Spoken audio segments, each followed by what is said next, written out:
সাবেক মুক্তিযুদ্ধ বিষয়ক প্রতিমন্ত্রী ক্যাপ্টেন অবসরপ্রাপ্ত এবি তাজুল ইসলাম, সাবেক এমপি ও আওয়ামী লীগ নেতা আহমদ হোসেন এবং নৌবাহিনী থেকে বাধ্যতামূলক অবসরে পাঠানো রিয়ার অ্যাডমিরাল মোহাম্মদ সোহেল আটক হয়েছেন। মঙ্গলবার দিবাগত রাতে তাদের আটক করা হয়। ঢাকা মহানগর পুলিশের গোয়েন্দা বিভাগের একটি সূত্র জানিয়েছে, তাজুল ইসলামকে রাজধানীর বনশ্রী এলাকা, আহমদ হোসেনকে গুলশান এলাকা এবং সোহেলকে বনানী থেকে আটক করা হয়েছে।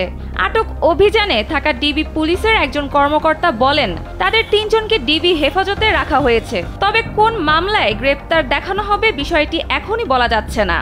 রিয়ার অ্যাডমিরাল সোহেলকে গত সোমবার নৌবাহিনী থেকে বাধ্যতামূলক অবসরে পাঠানো হয়। খামেরা তো দাগ হয় কিভাবে? এই যে ভাবি, দাগও যাবে রাগও যাবে, নিন চাকা সুপার হোয়াইট।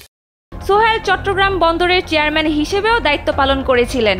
ক্যাপ্টেন অবসরপ্রাপ্ত এবি তাজুল ইসলাম টানা 4 বার ব্রাহ্মণবাড়িয়া 6 আসনের সংসদ সদস্য নির্বাচিত হয়েছিলেন। 2009 সালে মুক্তিযুদ্ধ বিষয়ক প্রতিমন্ত্রীর দায়িত্বও পালন করেন তিনি।